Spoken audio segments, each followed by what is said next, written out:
ఓ 10 సంవత్సరాలు కష్టపడి ఒక పిహెచ్డి గ్రంథం రాస్తే యూనివర్సిటీ అవార్డు ఇస్తుందేమో, అనుభవంతో పుస్తకాలు రాస్తే 1,00,000 అమ్ముడుపోయి పేరు కీర్తి వస్తుందేమో, మీరందరూ నాస్తికులుగా హేతువాదులుగా ఉంటే మీ కుటుంబం నష్టపోకుండా దోపిడీ పీడనకు గురి కాకుండా బాగుపడుతుందేమో. అంత మాత్రాన ఏం ఉపయోగం లేదు మనతో సమాజానికి. నువ్వు ఇన్ని పుస్తకాలు చదివినా, ఇన్ని డిగ్రీలున్నా, ఇంత డబ్బున్నా నీ వల్ల సమాజానికి ఏం ఉపయోగం లేదు. నీ బతుకు నీకే. కాబట్టి ఎంఎన్ఎస్ ఏదో నరేష్ కోసమో, నరేష్ లాంటి వాళ్ళ కోసమో, నేను నాస్తికుని, హేతువాదిని, మానవవాదిని, నేను ఏవి నమ్మను అనే వ్యక్తుల కోసమో కాదు ఇది. ఈ సంఘంలో సభ్యులు కాక, ఈ సంఘం ఉందని తెలియక, మూఢనమ్మకాల వల్ల నష్టపోయే వాళ్లకు అండగా నిలబడే మనుషుల కోసం పెట్టిన సంఘం. ఉత్తగైలో 1000 మంది ఉన్నారు, గొర్రె లెక్క 2000 మంది ఉన్నారు, సభ్యత్వం 3000 మంది ఉన్నారు నా వెనక. నేను 10,000 మందితో ర్యాలీ చేసినా ఏం పనికిరాదు. ఇలా రాజేష్ లాగా, రాధలాగా, నాగార్జునలాగా ఫీల్డ్లోకి వెళ్ళే వాళ్ళ కోసమే ఇది వేదిక. ఐడి కార్డు పెట్టుకోవడానికో, ఈ సంఘానికి నేను జిల్లా అధ్యక్షునని ఏతులు కొట్టడానికో, లేకపోతే కరపత్రంలో ముద్రించుకొని లెటర్ ప్యాడ్ మీద రికమెండేషన్ రాసుకోవడానికో, అప్పుడప్పుడు పేపర్లో ముఖం చూపించుకోవడానికో, స్టేటస్లో పెట్టుకోవడానికో కాదు ఈ సంఘం. ఒక మూలమైన సమస్యని సమూలంగా సంస్కరించడం కోసం సంఘ సంస్కర్తల వేదిక ఎంఎన్ఎస్. కాబట్టి మనం ఎన్ని ఉపన్యాసాలు చెప్పినా అవన్నీ కేవలం ఇన్ఫర్మేషన్ కోసం, ఇన్స్పిరేషన్ కోసం మాత్రమే. అల్టిమేట్ వర్కే, ఫీల్డ్ వర్క్ మాత్రమే అంతిమం.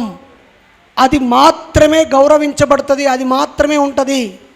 నువ్వు గంట సేపు మాట్లాడినా రెండోసారి సేపు మాట్లాడవు, కానీ ఫీల్డ్లోకి వెళ్ళిన వాడిని ఇంకా 10 సంవత్సరాల తర్వాత అడిగినా కూడా తాను పూసగుచ్చినట్టు చూసింది, విన్నది, అర్థం చేసుకున్నది చెప్తాడు. ఒక్క మాట చెప్పి నేను సిద్ధోజీ గారితో మాట్లాడిస్తాను. ఏలూరు జిల్లా ద్వారకా తిరుమల, మరో తిరుపతి దేవస్థానంగా భావించబడే ఊరిలో బాబాసాహెబ్ అంబేద్కర్ విగ్రహం ముందు ఒక దళిత మాల మహిళని కాళ్ళు 2 చేతులు 2 పట్టుకుంటూ ఉంటే ఒకడు సుత్తెతో ఆమె ముఖం మీద కొడుతూ ఉంటాడు. ఆ పన్ను ఊడిపోకపోతే ఇంట్లోకి వెళ్ళి ఒక పట్టుకారు తెచ్చి మీది 4 పండ్లు పీకేస్తాడు, కింది 2 పండ్లు పీకేస్తాడు. రక్తం మడుగులో ఉంటే ఇక మనం చంపుతానని రాయి తేవడానికి వెళ్తున్నప్పుడు అక్కడే ఉన్న ఎంఎన్ఎస్ సభ్యురాలు బైరి నరేష్కి ఫోన్ చేస్తుంది. అప్పుడు బైరి నరేష్ ఆవేశపడకుండా, ఆ అమ్మాయి గురించి ఒక్క మాట చెప్పకుండా ఆ ఊరు డీటెయిల్స్ తీసుకొని 100కి ఫోన్ చేసి ఆ అమ్మాయి ప్లేస్లో నరేషే ఉండి, ఎక్కడో ఉన్న నరేష్ పోలీసులకు ఫోన్ చేస్తే పోలీసులు స్పందించి అక్కడికి వెళ్ళి ఆమె ప్రాణాలు కాపాడుతారు. ఆమె ఇన్ టైంలో ఇన్ఫర్మేషన్ ఇవ్వకపోయినా, రైట్ టైంలో నేను రైట్ డిసిషన్ తీసుకోకపోయినా, ఆ తల్లి చచ్చిపోయాక ఆమె చావుకు కారణమైన వారిపై చర్య తీసుకోమని ప్రెస్ మీట్ పెట్టేటోళ్ళం. ప్రెస్ మీట్లో, యూట్యూబ్లో, వీడియోలో, లేకపోతే 10 షేర్లో, లేకపోతే 100 కామెంట్లో, 1000 లైక్లో, 1,00,000 సబ్స్క్రైబర్లో కాదు. మనం కాపాడిన ఒక్కొక్క ప్రాణం పోయేంతవరకు ప్రాణం వాళ్ళు వాళ్ళ గుండెల్లో మనల్ని పెట్టుకుంటారు. ఇంతకాలం దేవుళ్ళని పెట్టుకున్న వాళ్ళు కాపాడిన తర్వాత మనల్ని వాళ్ళ గుండెలలో పెట్టుకుంటారు.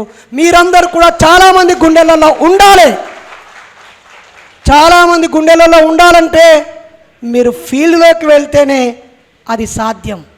నిజమా కాదా చెప్పండి. ఇక్కడికి వచ్చాము, విన్నాము, గొప్ప గొప్ప ఉపన్యాసాలు విన్నాము, మంచి మంచి పుస్తకాలు కొనుక్కున్నాము. మా వెనకాల 1000 మంది ఉన్నారు, 3000 మంది సభ్యులు ఉన్నారు, అనుభవం ఉన్న మా తమ్ముడు నరేష్, మా అన్న నరేష్ ఉన్నాడు.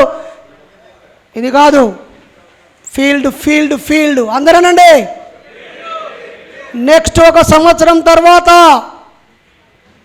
ఇక్కడికి వచ్చే ప్రతి వ్యక్తి కనీసం ఒక 2-3 చోట్లకైనా ప్రత్యక్షంగా వెళ్ళి వచ్చిన వాళ్ళే ఇడికి రాండి.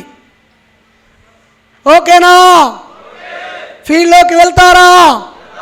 మీరు వెళ్తే శత్రువు కూడా మీ తోడుగా నడిచి మీ త్యాగము, మీ సేవ, మీ నిక్కచ్చితనంకు సలాం చేస్తాడు. కాబట్టి ఒక్కోసారి చాలా ప్రతికూల వాతావరణాలు వస్తాయి. అక్కడికి బైరి నరేష్ రాడు, వేదిక మీద ఉన్న ఈ పెద్దలు రారు, మీ దగ్గర ఉన్న ప్రముఖులు రారు. అక్కడే వనరులను సమీకరించుకోవాలి. నీ సమయస్ఫూర్తే నీకు రక్షణ అవుతుంది. నీ జ్ఞానమే నీ ఆయుధం కావాలి. మన బలమే మన బలం కావాలి. మన బలగమే మన బలం కావాలి. మన జ్ఞానమే ఆయుధం కావాలి. సిద్ధమా?